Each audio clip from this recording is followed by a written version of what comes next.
This is still Good Morning Nigeria, or the network service of the NTA. Now time for newspaper review.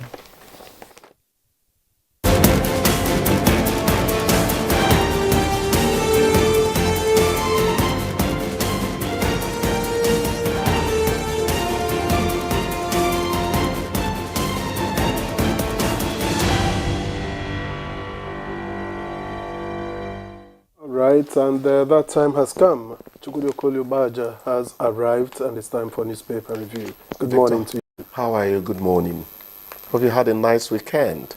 Well, I tried to. I hope I had as much as I had wanted. It's okay. Yeah, Ray. Good morning, Chukudi. Morning. Good to see you. How's the family? Great. Good. All right, let's take a look at what the papers have on the front pages this morning. We'll begin with this Nigeria, and it leads with Obasanjo bombs National Assembly, government officials.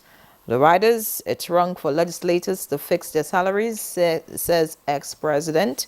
Most of those in office today should be in jail or executed. You're wrong, Senate spokesman. His government more corrupt, according to Bono Obla, and other comments right there. You want to pick up a copy of this Nigeria to see what's going on. Beside the masthead, Serap to Tinubu, probe $1.5 billion World Bank, $3 billion Chinese loans to 36 states and the federal government. All right, away from that, beside the picture story, we have NDLEA recovers multi-billion naira drugs in nationwide raids. That's on page 26. And below that, we have multiple regulatory fees, levies, killing manufacturing firms in Nigeria, according to an NGO. Bank subscriptions, why many Nigerians are skeptical. Riders complain of not receiving dividends from previous shares. Bank owners control majority shares through family and proxies. That's on page 4 of this Nigeria. Let's see the blueprint quickly now. The blueprint leads with presidency to governors. 573 billion naira payment. Second tranche COVID-19 NG Care Support Scheme. Rider fund World Bank loan guaranteed by federal government, not grant. All right. Above that, NAF airstrikes destroy 13 illegal sites, 10 overhead tanks in Niger Delta. CBN disqualifies Wema, Stanbic, FCMB, orders bids in retail Dutch auction. And yes, the trending story on the Olympics just ended. Sports Minister apologizes to Nigerians. All right.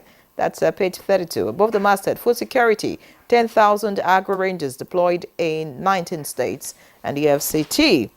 Senate denies fixing own salaries, allowances, knocks ex-president Obasanjo over shocking claims. And away from Nigeria, Kagame sworn in for 4th term as Rwandan president. Victor. All right, and on the front page of the Nigerian Pilot, it leads with this story. Well, taken by Yunre earlier, but probe 1.5 billion World Bank World Bank and $3 billion Chinese loan. It has riders. Serap asks President Tinubu to probe use of the two loans from the two bodies. Says Tinubu should direct AGF Fagbemi, others, to promptly and thoroughly investigate. To find out how $1.5 billion World Bank loan by 36 states and Abuja for poverty reduction and social protection was spent, and also once investigated alleged mismanagement of the Chinese loans of $3.121 billion by the FG. All right, and then just below that major headline, stop Dangote's monopoly now, Dapman demands. That story is on page 6. And some of these stories, like I said earlier, have been taken in other papers, but both carrying over 35 passengers capsizes in Sokoto, page 4. 3 teenage girls drown in Baju local government area of Jigawa, page 7. FCTA health workers employed in 2023 cry out over non-payment of salary. That's on page 20. And finally, TUC vehemently rejects FG's new public service rule, calls for reversal. That's on page 6. Chukode. What is the grounds of the TUC that makes it Perhaps we ask have for a to reversal? look deeper. And they are vehement about it all. Anyway, I'm sure they'll work it out. Let's go to more important issues. Obasanjo bombs NAS, government officials. I think that part of the problem concerning, what lawmakers take home is that they have not really put out somebody to speak for them concerning what they go. They still leave the thing, shrouded in mystery. Fine. If you say that the Revenue Mobilization Fiscal Commission, that mouthful is always a problem for me, that they fix your salaries. Fine. Nobody's contesting that. I think it comes to about 600,000 or so from what I read the other time. It is not the salaries that is the problem concerning what lawmakers take home. It is those allowances.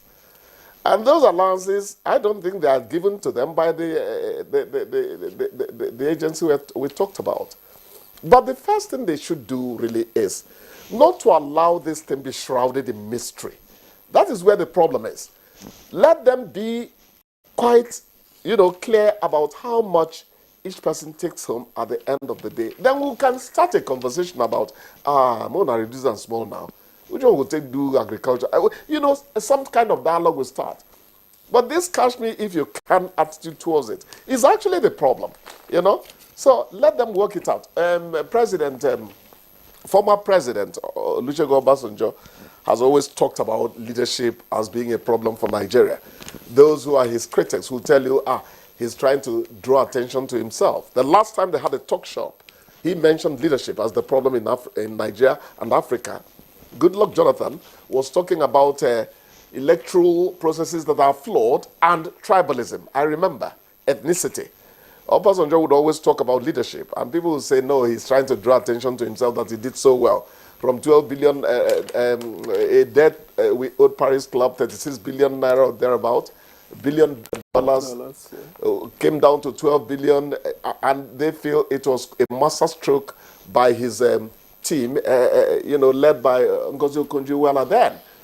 So he keeps on referring to it. But the point at the end of the day is, you don't necessarily have to see an Obasanjo attracting attention to his tenure. Is he making a point? If he's making a point, are there certain things we can borrow from the time he was around and then work on it so that this country gets better at the end of the day? This brouhaha. I think that should be the attitude, because when you say, the moment somebody says, this thing looks like it's wrong, and you say, what of you? It takes nobody anywhere. It's practically nauseating. Not only me the do. What's the meaning of that? A code of conduct is what Africa needs to get out of the quagmire which it has inflicted on itself. We have to have a code of conduct and governance that makes everything transparent. You understand? But when you come, jobs are given to your cronies, you do things that don't quite show us that there is transparency. Africa has to come out of that situation. It doesn't help anyone at the end of the day. Well, that's my take on that. Talking the TUC thing, when they said they vehemently refuse, it is because for the TUC that the new rules impose term limits on labor officers, on union officers, trade union officers. Yes. And then Festus Osifo is saying that the new rule contradicts existing provisions in the Labor Act and trade union constitutions, which typically provide for 4-year term. Fine. So is the limitation that is the grouse there, is it? They want to become like Paul Kagame of Rwanda? No, but if there is an existing 4 years, I think that they are saying what's wrong with what is existing in the books so far. So it's not about being Paul Kagame. So why do we want to get cemented to a mentality mutation is a fact of life. What they should say is, this is why we think that the current system on the ground should go on. Give us good examples, not you're kicking against it for the heck of it, because then people begin to see selfishness in your attitude. I just mentioned Paul Kagame. Paul Kagame is a star to me in Africa, because they'll tell you a lot of things wonderful things have happened over there in Rwanda. But I keep on saying that He doesn't have monopoly of knowledge. A president who after 8 years has not prepared a successor is a failure. As far as I'm concerned, Africa has to rejig its method of living. I think so. Paul Kagame is a star. He effectively ended that, genocide, episode, between the Tutsis and the Hutus. Africa is grateful to him. The world is grateful to him. But after about 10 years, I cannot find somebody who can replace you. I'll tell you something is wrong with you. Our children must take over from us, Victor, whether we like it or not. You understand? Governor Sheyi Makinde must feel, exonerated now. It has been made clear that the 573 billion naira, which somebody said was a grant to them as governors, was actually a second tranche of COVID-19 NG Care Support Scheme. No problem. The clarification is very important. The messaging that comes from those in government is always a very important thing. We need to bring accuracy into some of the things we do. It actually prevents a lot of conflict. Many avoidable conflicts happen in Nigeria and Africa because we do not come out clearly about certain things. I don't think anyone intended any mischief concerning that. It was just the accuracy of the information being given out. That's how I look at it. All right, and so much said already, Chukudi. Just to quickly mention the woeful performance of the Nigerian contingent at the Paris Olympics, and the comments we're hearing now from the minister about who is responsible for all of that.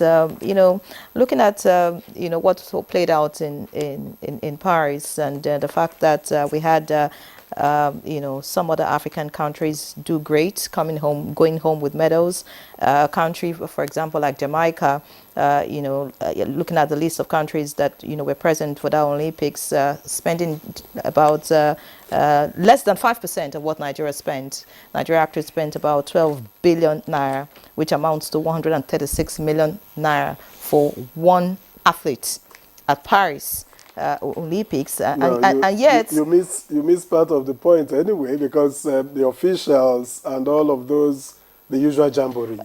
Anyways, is it supposed to be a jamboree? And to think that the 12 billion naira is taxpayers' money. Yes. All right, and of course, a lot of Nigerians would have expected at least one medal, whether a bronze or whatever. You have just hit the nail on the head. If they had come back with a silver, maybe we'll say, analyze it. But the point is this. My own take in all of this is, are we not likely to hear the same thing 4 years from now? Look, I started hearing about storage facilities for farmers when I was in primary 4. That's 1968. Storage facilities for farmers is still being talked about in this country. It is that inertia, deliberate, two steps forward, 4 steps backward, that is our problem. What is it that is really holding us back? And if you look at it, Victor, you're going to find out that it is the human beings that run these things that are still the problem. Then they come out in the marketplace and they're preaching something different. I talked about, the other time, an Interpol officer, I saw them on another TV station. Every other person was talking about how to fight terrorism and all that. You know what he said? He said Nigerians should become more God-fearing. What is happening in the fight against insurgency is not right. He was not talking kinetic and non-kinetic. He was talking about human attitude. So you get to see a lot of people who come out in the open, say one thing, they go back into the shadows, they do something different. And it's completely sad. It's I think it is better we stay away from such competitions than having so much money go down the drain. because this 12 billion naira is almost twice the amount budgeted for the entire Ministry of Science and Technology for this year. Yeah, read this article. So We stay away. It's better we stay away, you know. So we save ourselves the headache and the money. I call her the It's worst just patient unfortunate journalist. because regardless of how badly or well we may have prepared, you know, Nigerians did have hopes in some athletes, Tobiloba Muso, Adekworoye in wrestling, and somehow, Victor, you don't know, nearly cannot kill a bird. It's either you kill the bird or you didn't kill the bird. A miss is as good as a mile. it's That is the unfortunate. standard English for what I just said. A miss is as good as a mile. All right, let's thank you now so that you go. Don't miss. Thank me away. I've said what Don't I've miss said. a cup of coffee. Don't miss a cup of coffee. We'll see you again tomorrow. God bless you. All right. This Good Morning Nigeria. Our conversation proper begins after this timeout.